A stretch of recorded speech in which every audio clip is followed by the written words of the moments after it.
ওং শ্রী পরমাত্মনে নমঃ। শ্রীমদ্ ভগবদ গীতার তৃতীয় অধ্যায় দ্বিতীয় পর্ব, লোকশিক্ষার জন্য কর্ম। 16 নম্বর শ্লোক।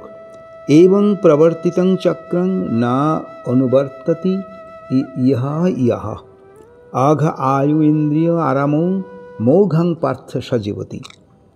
অর্থাৎ, হে পার্থ, যে ব্যক্তি এইরূপ প্রবর্তিত কর্মচক্রের অনুবর্তন বা অনুগামী না হন, সেই ইন্দ্রিয়াসক্ত পাপী ব্যক্তি বৃথাই জীবন ধারণ করে। 17 নম্বর শ্লোক। ইয়াতু আত্মরতি এব স্যাৎ আত্মতৃপ্তঃ চ মানবঃ আত্মনি এব চ সন্তুষ্টঃ তস্য কার্যং ন বিদ্যতে। যে ব্যক্তি আত্মাতেই বা নিজেকেই তৃপ্ত, আত্মা বা নিজেতেই তৃপ্ত, আত্মাতেই সন্তুষ্ট, তার নিজের জন্য কোনো কর্ম থাকে না। ন এব তস্য কৃতেন অর্থঃ ন অকৃতেন ইহ কশ্চন না চ অশ্ব সর্বভূতেষু কশ্চিৎ অর্থব্যপাশ্রয়।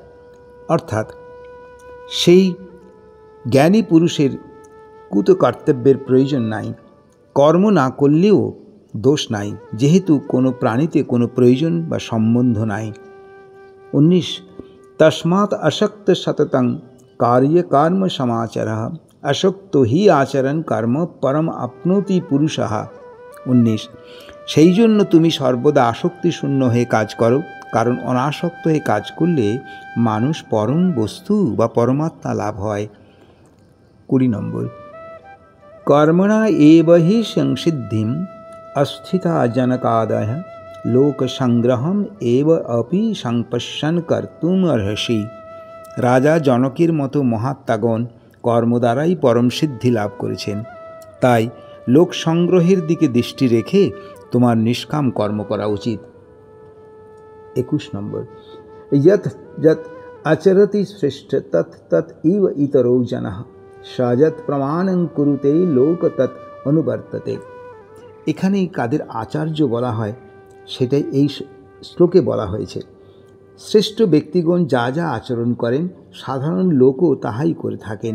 তিনি যা প্রমাণ্য বলে ধরেন, সাধারণ লোকেরা তাহাই অনুবর্তন বা আচরণ করে, অর্থাৎ সমাজে এরাই আচার্য। 22 নম্বর। ন মে পার্থ অস্তি কর্তব্যং ত্রিষু লোকেষু কিঞ্চন ন অনবাপ্তম অবাপ্তব্যম বর্ত এব চ কর্মণি। হে পার্থ, ত্রিলোকে আমার কোনো কর্তব্য নাই, প্রাপ্তব্য অপ্রাপ্তব্য বস্তুও নেই, তবুও আমি কর্তব্য কর্মেই ব্যাপৃত আছি। এবারে মহামানবদের সতর্ক হওয়ার প্রয়োজন কি বিষয়ে সেটাই বলছেন। যদি হি অহং ন বর্তেয় জাতু কর্মণি অতীন্দ্রিয়তঃ মাম বর্ত অনুবর্তন্তে মনুষ্যাং পার্থ সর্বশঃ। হে পার্থ, যদি আমি অনলস হয়ে কর্মে প্রবৃত্ত না হই, তবে মনুষ্যগণ আমাকে কিভাবে অনুসরণ করবে। 24 নম্বর। উৎসাদেষু ইমে লোকা ন কুর্যাং কর্মচিৎ অহম শঙ্করস্ব চ কর্তা শ্যাম উপহন্যাম ইমা প্রজা। অর্থাৎ, যদি আমি কর্ম না করি তবে লোকেরা উৎসন্নে বা পথভ্রষ্ট হবে। আমি বর্ণ সংকরের কর্তা হইয়া প্রজা বিনাশের কারণ হয়ে থাকব। অজ্ঞানীদের থেকে কিভাবে শিক্ষা নেবে, এটা অত্যন্ত গুরুত্বপূর্ণ।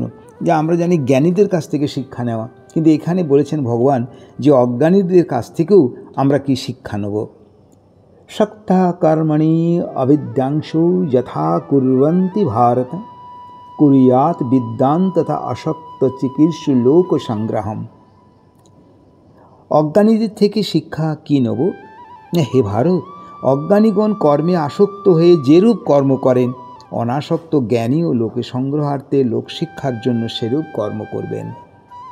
ন বুদ্ধিভেদং জনয়েত অজ্ঞানং কর্মসঙ্গিনাম যোষয়েত সর্বকর্মাণি বিদ্যান যুক্ত সমাচারম। অর্থাৎ, কর্মে আসক্ত অজ্ঞান ব্যক্তিদের বুদ্ধিভেদ জন্মাইবেন না, বরং জ্ঞানী ব্যক্তি সকল কর্ম অবহিত হয়ে অজ্ঞ ব্যক্তিদের কর্মে নিযুক্ত রাখবেন। প্রকৃতির এখানে বলছেন যে কর্মযোগের শিক্ষা কিভাবে নেবে না। প্রকৃতি ক্রিয়মাণানি গুণৈ কর্মাণি সর্বস্য অহংকার বিমূঢ়াত্মা কর্তা অহম ইতি মন্যতে। প্রকৃতির গুণসমূহ দ্বারা কর্ম সকল সম্পাদিত হয়, কিন্তু অহংকারে বিমূঢ় ব্যক্তি মনে করে আমি কর্তা। তৎবিত্তু মহাবাহো গুণকর্ম বিভাগয়োঃ গুণাগুণেষু বর্তন্তে ইতি মত্বা ন সজ্জতে। হে মহাবাহো, হে মহাপুরুষগণ, গুণ এবং কর্মবিভাগকে তত্ত্বত জেনেছেন, তিনি সমস্ত গুণই গুণগুলিতে আবর্তিত হন, এইরূপ মেনে কর্মে আসক্ত হন না। 29 নম্বর, প্রকৃতে গুণ সংমূঢ়া সজ্জন্তে গুণকর্মসু তান অকৃৎস্নবিদ মন্দান কৃৎস্নবিদ বিচালয়েৎ। অর্থাৎ প্রকৃতিজনিত গুণে মোহিত মূঢ় বা অজ্ঞ ব্যক্তিগণ অনাসক্ত হন ইন্দ্রিয় ভোগ্য বিষয়ে। সর্বজ্ঞ বিদ্বান ব্যক্তিগণ দ্বারা এই অল্পজ্ঞ মন্দবুদ্ধি ব্যক্তিদের কর্ম থেকে বিচলিত করা উচিত নয়। ময়ি সর্বাণি কর্মাণি সংন্যস্য অধ্যাত্মং চেতসা নিরাশে নির্মমো ভূত্বা যুদ্ধস্য বিগত জ্বরা। অর্থাৎ তুমি বিবেক বুদ্ধি দ্বারা আমাতে অর্পণ করে নিরাশী বা নিষ্কাম মমতাহীন লোকশূন্য হয়ে যুদ্ধ করো। 31 এ মে মাতম ইদং নিত্যম অনুষ্ঠিষ্ঠন্তি মানবাঃ শ্রদ্ধাবন্ত নানু অসুবন্ত মুচ্যন্তে তে অপি কর্মভি। অর্থাৎ হে মহামানবগণ, দোষ দৃষ্টিবর্জিত শ্রদ্ধা সহকারে আমার মতে সর্বদা অনুসরণ করেন, তারা সমস্ত কর্মবন্ধন থেকে মুক্ত হন। এতু এতৎ অভয়স্বন্ত না অনুতিষ্ঠন্তি মে মাতম সর্বজ্ঞান বিভূরান্তান বিদ্ধি নষ্টান অচেতসঃ। অর্থাৎ যে ব্যক্তি দোষ দৃষ্টিবশত আমার এই মত পালন করেন না, সেই সর্বজ্ঞানে বিমূঢ় বিবেকহীন ব্যক্তি বিনষ্ট বলে জানবে। সদৃশ্যাং চেষ্টাতে স্বস্বাং প্রকৃতে জ্ঞানবাণী অপি প্রকৃতিং ইয়ান্তি ভূতানি নির্জ্ঞহ কিং করতিষ্যতি। সমস্ত প্রাণী প্রকৃতিকে অনুসরণ করে, জ্ঞানবানরাও নিজ প্রকৃতি অনুসারে কর্ম করেন, তাহলে ইন্দ্রিয় নির্গহে বা অন্যকে শাসন করে লাভ কি? 34 নম্বর, ইন্দ্রিয়স্য ইন্দ্রিয়স্য অর্থে রাগদেশ ব্যবস্থিত তয়ো না বাসম অগচ্ছেতো হি অশ্ব পরিপন্থিন। অর্থাৎ ইন্দ্রিয় ইন্দ্রিয়ে অর্থাৎ প্রত্যেক ইন্দ্রিয়ের রাগ দেশ নির্দিষ্ট আছে, মানুষের এইগুলি বশীভূত হওয়া অনুচিত।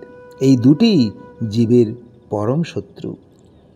35 শ্রেয়ান স্বধর্ম বিগুণঃ পরধর্মাৎ সুঅনিষ্ঠিতাৎ স্বধর্মে নিধনং শ্রেয়ঃ পরধর্ম ভয়াবহ। অর্থাৎ উত্তম রূপে অনুষ্ঠিত পরধর্ম অপেক্ষা কম গুণ বিশিষ্ট স্বধর্ম শ্রেষ্ঠ। স্বধর্মে নিধনং ভালো, পরধর্ম ভয়াবহ।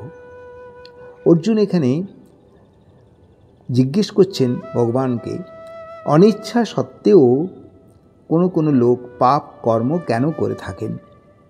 অথ কেন প্রযুক্তঃ অয়ং পাপং চরতি পুরুষঃ অনিচ্ছানপি বাষ্ণেয় বলাৎ ইব নিয়োজতা। অর্জুন বললেন, হে বাষ্ণেয়, তাহলে মানুষ অনিচ্ছা সত্ত্বেও কার দ্বারা বলপূর্বক পাপাচারণ করে থাকে? এখানে বলছেন যে কাম, কামনা, ক্রোধই হলো পাপের মূল। শ্রী ভগবান উবাচ কাম এষ ক্রোধ এষ রজোগুণ সমুদ্ভবঃ মহাশনো মহাপাপনা বিদ্ধি এনম ইহি বৈরিণাম। অর্থাৎ কাম এবং ক্রোধ উৎপন্ন হয় রজগুণ থেকে। এটি দুষ্পূরণীয়, যাকে কিছুতেই তৃপ্ত হয় না, এবং মহাপাপী একেই শত্রু বলে জানবে। 38 নম্বর, ধূমেন ব্রিয়তে বহ্নি তথা আদর্শ মলেন চ যথা উল্বেন আবৃত্ত গর্ভঃ তথা তেন ইদম আবৃতম। অর্থাৎ হে কৌন্তেয়, যেমন ধূম দ্বারা বহ্নি এবং ময়লা দ্বারা দর্পণ আবৃত্ত হয় এবং জরায়ু দ্বারা গর্ভ আবৃত্ত থাকে, সেইরূপ কামের দ্বারা জ্ঞান আবৃত্ত থাকে। আবৃত্তং জ্ঞানম এতেন জ্ঞানিনো নিত্যবৈরিণা কামরূপেণ কৌন্তেয় দুষ্পুরেণ অনিলেন চ। অর্থাৎ অগ্নির দ্বারা দুষ্পূর্ণ কামই জ্ঞানীদের নিত্য শত্রু। কাম জ্ঞানকে আবৃত্ত করে রাখে। ইন্দ্রিয়াণি মনোবুদ্ধি অস্বাধিষ্ঠানমুচ্যতে এতো বিমোহয়তি এষ জ্ঞানম আবৃত্তং দেহিনাম। ইন্দ্রিয়াদি মন বুদ্ধি এগুলো কামের আশ্রয়স্থান। কাম এগুলিকে বিমোহিত করে, দেহাভিমানী মানুষকে মোহগ্রস্ত করে। তাহলে কামনা থেকে মুক্তির উপায় কি? ভগবান বলছেন 41 নম্বর শ্লোকে, তস্মাৎ তম ইন্দ্রিয়াণি আদৌ নিয়ম্য ভারত ঋষভা পাপাপনম প্রজহি এনম জ্ঞান বিজ্ঞান নাশনম। অর্থাৎ হে ভারতবংশ শ্রেষ্ঠ, সেই হেতু তুমি সর্বাগ্রে ইন্দ্রিয়গুলিকে নিয়মিত বা বশীভূত করো, জ্ঞান বিজ্ঞান বিনাশী মহৎ পাপরূপ কামকে পরিহার করো। ইন্দ্রিয়াণি পরাণি আহু ইন্দ্রিয়েভ্যো পরং মনঃ মনসা তু পরা বুদ্ধি ইহ বুদ্ধে পরতস্তুষঃ। অর্থাৎ স্থূল দেহ অপেক্ষা ইন্দ্রিয়গুলি শ্রেষ্ঠ, ইন্দ্রিয় অপেক্ষা শ্রেষ্ঠ মন, মনের থেকে শ্রেয় বুদ্ধি, বুদ্ধি অপেক্ষা শ্রেষ্ঠ আত্মা। 43 নম্বর শ্লোক, এবং বুদ্ধে পরং বুদ্ধা সংস্তভ্যাত্মানমাত্মনা যা হি শত্রুং মহাবাহো কামরূপং দুরাসদম। অর্থাৎ হে মহাবাহো, তুমি আত্মাকে বা মনকে আত্মা দ্বারা, শুদ্ধ বুদ্ধি দ্বারা কাম অর্থাৎ ব্যক্তি বা বস্তুর প্রতি আকর্ষণ রূপ দুর্জয় মহাশত্রুকে বিনাশ করো। ওম তৎসৎ ইতি শ্রীমদ্ভগবদ্গীতাসু উপনিষৎসু যোগশাস্ত্রে শ্রীকৃষ্ণার্জুন সংবাদে কর্মযোগে নাম 3 অধ্যায়।